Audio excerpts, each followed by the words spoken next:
He didn't complain about stress. In fact, when people asked how work was going, he usually said everything was fine.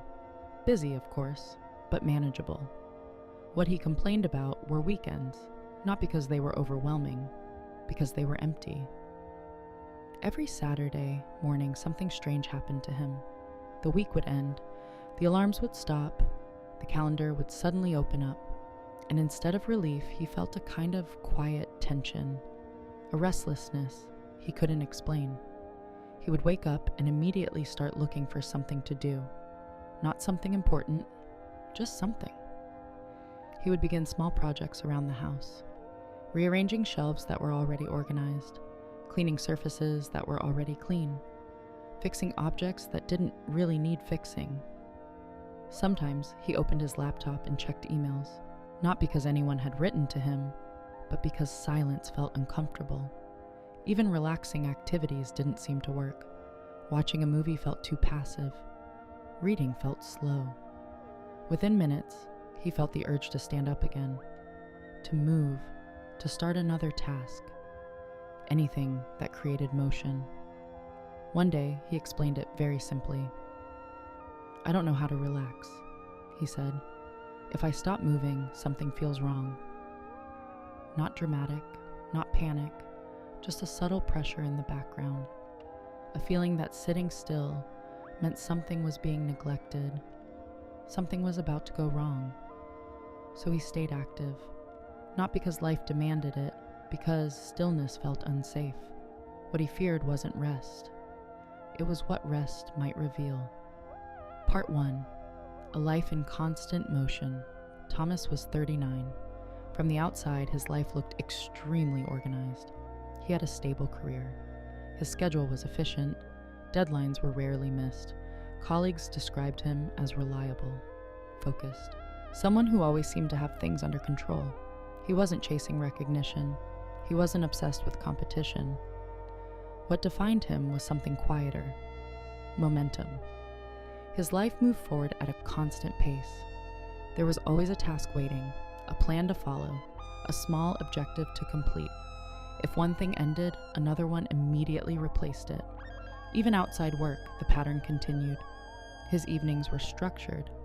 Exercise sessions, small home projects, reading articles related to his field. Planning the next week. If he finished dinner early, he would clean the kitchen. If the kitchen was already clean, he would reorganize a drawer. If there were no chores left, he would start researching something online. New tools, new routines, new productivity ideas. From the outside, it looked like discipline. People admired that level of consistency. But from the inside, it felt different. It didn't feel like motivation. It felt like a necessity. Because when nothing required his attention, something unusual appeared. Not a clear emotion, not sadness, not fear. Just a vague sense of unease. A subtle discomfort spread through his body when everything around him became quiet. It wasn't intense, but it was persistent, like background noise that slowly grew louder if nothing interrupted it. And the easiest way to silence it was movement, action, activity. So he stayed busy, not because he had to, because stopping felt strangely unsettling. Part 2. When busyness isn't about achievement. During one conversation, I asked him a simple question. What happens if you deliberately pause? Not because there is nothing to do, but because you choose to stop. He looked slightly confused, as if the idea itself felt unfamiliar. After a moment, he said he had tried something like that once. It was a Sunday afternoon, no obligations, no unfinished work. The apartment was quiet. Instead of finding a task, he decided to experiment. He sat down on the couch. No television, no phone, no music. Just sitting. At first, nothing happened. The room was silent. A few seconds passed, then a minute, then another.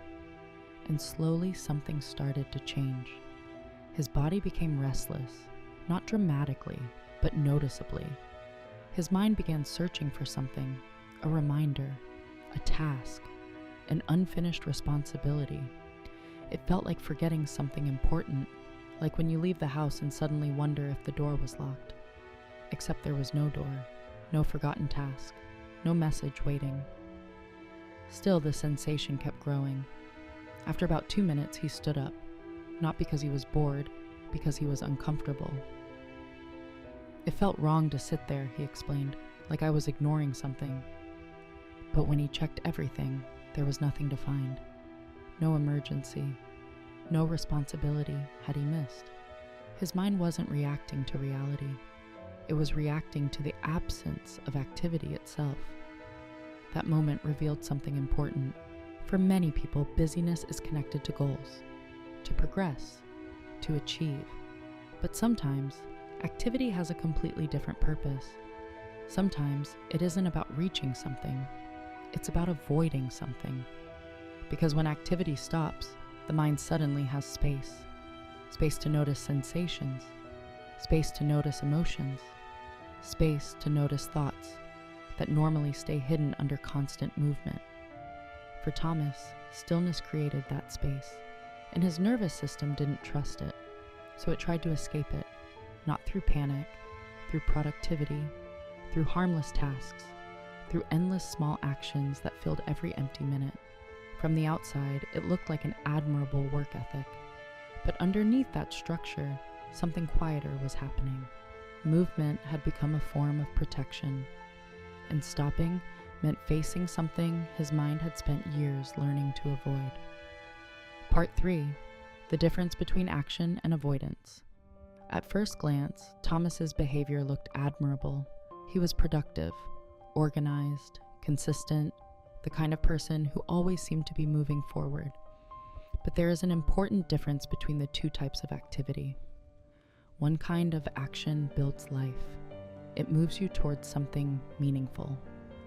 A goal, a relationship, a project that matters. It creates progress. The other kind of action looks almost identical from the outside, but its purpose is very different. Instead of moving towards something, it moves away from something, away from discomfort, away from thoughts that feel too quiet to notice during a busy day, away from emotions that only appear when everything slows down. When we explored Thomas's routine more closely, something subtle became visible. Many of the things he did were not actually necessary. They were harmless tasks, but they appeared at very specific moments. Whenever silence entered his environment, if a meeting ended early, he immediately opened another document. If a free evening appeared, he filled it with errands. If a weekend arrived with no plan, he created one. Not because the plan mattered, because the space felt uncomfortable. The question slowly shifted. At first, it sounded simple. Why are you so busy? But that question didn't lead anywhere useful. The real question was different. What happens if you aren't? That was where the tension lived, because when the activity stopped, something else appeared. A feeling that was difficult to describe. Not anxiety exactly, not sadness either. Just a subtle internal pressure, a sense that something inside him was waiting to surface, and movement prevented that from happening. When the body is busy, the mind has less space to wander. Tasks create structure. Structure creates noise. Noise keeps deeper sensations in the background. For years, Thomas had built a life that maintained that noise almost continuously. It wasn't intentional, it was automatic. His brain had simply learned that motion reduced discomfort, and over time that association became stronger. The mind is very efficient at repeating patterns that reduce tension, even when those patterns are invisible. So his days filled themselves. One task leads to another, one activity replacing the next, always moving, always engaged, always slightly ahead of the silence that might otherwise appear. From the outside, it looked like ambition, but internally, something else was happening. Because sometimes constant motion isn't ambition, it's protection. Part 4. A childhood where stillness meant tension. To understand where that protection came from, we had to look much further back. Long before adult routines formed. Long before productivity became part of his identity. back to childhood. Thomas described his home growing up as calm. There were no dramatic conflicts, no shouting, no visible chaos. On the surface, everything seemed stable, but stability can sometimes hide a quieter kind of tension.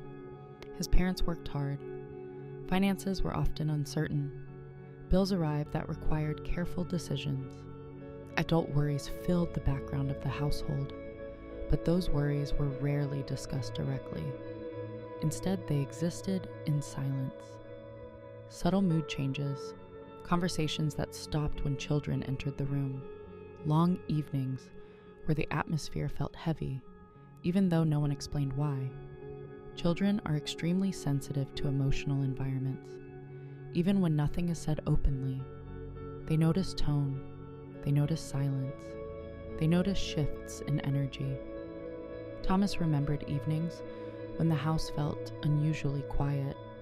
No television, no music, just the sound of adults thinking about problems they didn't want to explain. During those moments, he often felt something he couldn't name, a vague tension in the air, a sense that something important was happening somewhere just outside his understanding.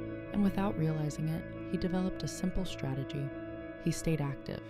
He played. He organized his toys. He helped with small chores. He kept himself busy. Movement created a distraction. The activity created noise. Noise made the silence feel less heavy. Over time, his behavior began to influence the atmosphere of the home as well. When he was active, the house felt lighter. Parents smiled more easily. Energy shifted. Without anyone saying it directly, a subtle message formed. Activity improved the emotional climate. Stillness made tension more noticeable. For a child, these patterns are powerful. They are not processed logically. They are absorbed. The nervous system learns them quietly. So he continued moving, helping, organizing, filling time. Not because anyone demanded it, because the activity felt safe. Stillness felt uncertain. Years passed, school became more demanding, responsibilities increased. But the same pattern followed him. When life felt heavy, movement helped. When silence appeared, activity reduced the discomfort. What began as a child's way of managing a quiet, emotional environment slowly evolved into an adult lifestyle. A lifestyle built on constant motion. The original reason was long forgotten, but the habit remained. Because once the nervous system learns that stillness is connected to tension, it does everything possible to avoid returning there. Part 5. Why his nervous system never learned to rest. By the time Thomas became an adult, his life looked completely different from the environment in which he grew up. The financial uncertainty was gone. The quiet tension that filled his childhood home was no longer present. His apartment was calm, predictable, safe. But the nervous system does not always update itself as quickly as life changes. Even though the external world had changed, his internal patterns had not. Deep inside, his brain still carried the associations it learned years earlier. Silence meant something might be wrong. Stillness meant something important could be happening just outside awareness. And inactivity created a subtle expectation of trouble. The mind does not always distinguish between past and present. When a pattern is repeated enough times in childhood, the body begins to treat it as a rule, not a memory, a rule. So even though nothing dangerous was happening anymore, his system behaved as if stillness required vigilance. Whenever activity stopped, the body prepared for something. A problem, a responsibility, a hidden tension is about to surface.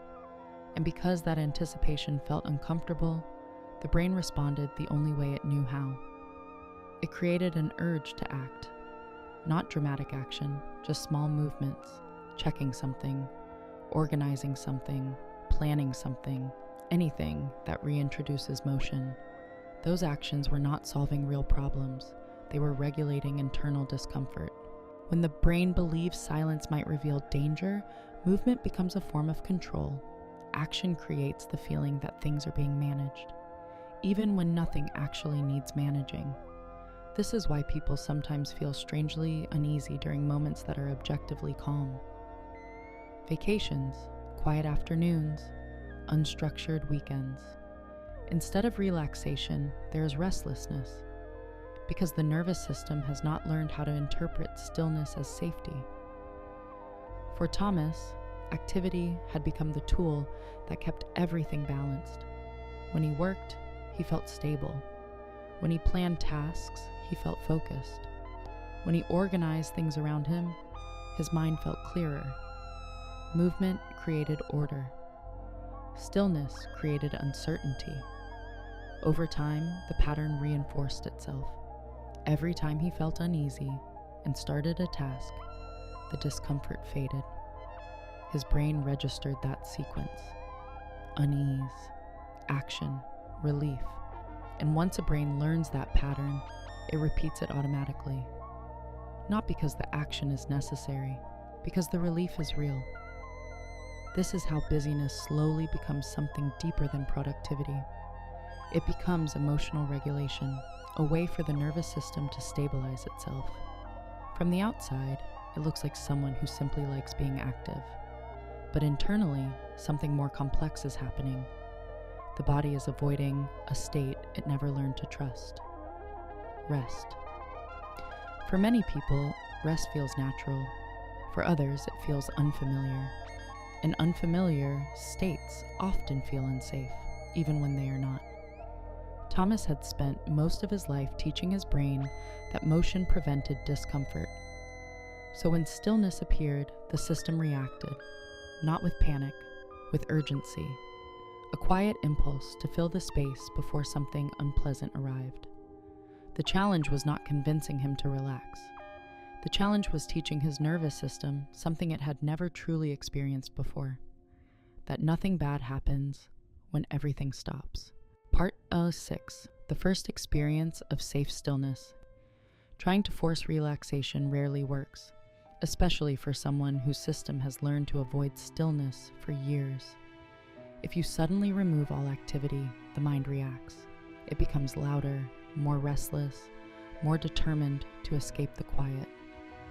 So instead of eliminating motion, we approach stillness gradually. Very small pauses, moments short enough that his mind would not immediately resist them. At first, these pauses lasted only a minute, sometimes less. He would sit down without doing anything. No phone, no music, no task. Just a brief moment of intentional inactivity. The first attempts felt uncomfortable almost immediately. His mind started scanning for something to do. Ideas appeared quickly. He remembered emails he could answer, small projects that could be improved, things that might become problems later if they were ignored now. The impulse to move was strong, but instead of reacting to it, he simply noticed it. The goal was not to suppress the urge, only to observe it, to remain still long enough to see what happened next. At first, nothing changed. The restlessness stayed present. But after several seconds, something subtle began to happen. The sensation started to fade, not disappear completely, but soften. His body realized that nothing urgent was actually happening. There was no hidden crisis waiting to reveal itself, no sudden responsibility demanding attention, just quiet. We repeated this process often. Short pauses, small experiments with stillness, and each time the same sequence appeared. Restlessness, scanning thoughts, the urge to move. Then, gradually, a small shift. The tension loosened. His breathing slowed slightly. The moment became neutral. That neutrality was important, because for years stillness had meant danger in his nervous system. Now he was experiencing something different. Stillness without consequence. No emotional collapse. No unexpected problem. No sudden wave of anxiety that proved the mind right. Just a quiet moment that passed like any other. The more often his body experienced that sequence, the more its expectations began to change. The brain slowly updated its prediction. Silence no longer automatically meant something was wrong. Sometimes silence was simply space, and space could exist without discomfort. Eventually, those brief pauses became slightly longer, a few minutes instead of seconds. He could sit near a window and watch the light shift in the room, or listen to distant sounds outside his apartment. Not as a task, not as a technique, just as an experience. For the first time in years, stillness stopped feeling like something to escape. It began to feel neutral, and from that neutrality, something unexpected slowly appeared. Relief. Not dramatic relief, just a gentle sense that the world did not require constant motion to remain stable. Nothing collapsed when he stopped acting. Nothing urgent appeared to punish the pause. The quiet moment simply existed, and that experience was new. Because once the nervous system learns that stillness is safe, the relationship with time begins to change. Movement becomes a choice again, not a defense, and the space that once felt threatening slowly becomes something else, a place where the mind can finally rest. Part 7. Rediscovering time that isn't meant to be used. Once Thomas began experiencing short moments of safe stillness, something interesting started to change in the way he saw time. For most of his life, time had felt like something that needed to be managed carefully. Every hour had a purpose. Every moment had a task connected to it. If a space appeared in his schedule, it automatically felt like something that needed to be filled. An empty afternoon didn't feel relaxing. It felt unfinished, like a blank page waiting to be completed. But as he practiced those small pauses, he began noticing something new. Not every moment in life needs a purpose. Some moments simply exist. At first, this idea felt strange, even uncomfortable. One afternoon, he decided to try something simple. Instead of planning a specific activity, he went for a walk.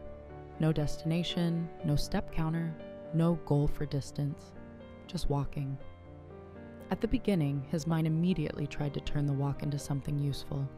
He thought about optimizing the route, tracking the time, turning it into an exercise, but he stopped himself. This time, the walk didn't need a function. It didn't need to improve anything. It could simply happen. At first, the experience felt inefficient.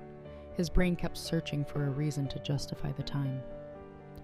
But as the minutes passed, something softened. Without a goal to focus on, his attention moved outward. He started noticing things he usually ignored, the way sunlight moved across buildings. The sound of distant traffic blends with the wind. Small conversations are happening on nearby sidewalks. Ordinary details that normally disappear behind constant mental activity. For years, his mind had treated time like a container that needed to be filled. But now he began seeing something different. Time could also be space. Space for observation, space for breathing, space for simply existing without turning the moment into a project. Another change appeared slowly. Weekends began to feel different. Before, they created tension because they contained too much space. Now that space felt less threatening. He still enjoyed being active. He still worked on projects and plans, but he no longer rushed to fill every silent moment. Some afternoons remained open, unstructured, and instead of anxiety, those hours sometimes brought a surprising sense of calm. It was not a dramatic relaxation, just a quiet awareness that life didn't always need to move forward at full speed. Some experiences only appear when nothing else is happening. The feeling of sunlight through a window, the slow rhythm of breathing occurs when the body finally relaxes. The simple awareness of being present in a moment that isn't trying to accomplish anything. For someone who had spent decades moving constantly, this discovery was subtle but powerful. Time was not only something to use, sometimes it was something to inhabit. And when he allowed that space to exist, something else appeared as well. A kind of quiet clarity. The mind became less crowded. Thoughts slowed down. Decisions felt less rushed. Without realizing it, the absence of constant activity created room for something he had rarely experienced before. Mental silence that felt comfortable instead of threatening. and that silence slowly changed the relationship he had with the passing of time. Months later, Thomas described the change in a very simple way. "I still like being active," he said. "I just don't feel afraid of stopping anymore." His life did not slow. He didn't abandon productivity. He still enjoyed projects, goals, and forward motion. But something fundamental had shifted. Activity was no longer the only way his nervous system knew how to feel stable. Now stillness existed as an option, a neutral space, sometimes even a restorative one. This shift revealed something important about the way many people live. Some people stay busy because they are driven, because they want to build something, because they feel excited about what they are creating. But others stay busy for a different reason. Long ago, movement felt safer than stillness. So the body learned to keep moving, filling every hour, creating constant noise, avoiding the quiet spaces where deeper sensations might appear. Over time, that habit begins to look like ambition. But underneath it, there is often something much simpler. A nervous system that never learned how to rest. Healing does not always mean slowing life down completely. It does not mean abandoning activity or losing motivation. Sometimes healing is much smaller than that. It is discovering that nothing terrible happens when life pauses, that silence does not always contain danger, that an empty moment does not need to be fixed, and that rest is not the absence of living, it is part of it. When the mind finally understands that stillness is safe, something changes quietly. Movement becomes a choice again, not an escape, and the space that once felt uncomfortable becomes something else entirely, a place where life can breathe.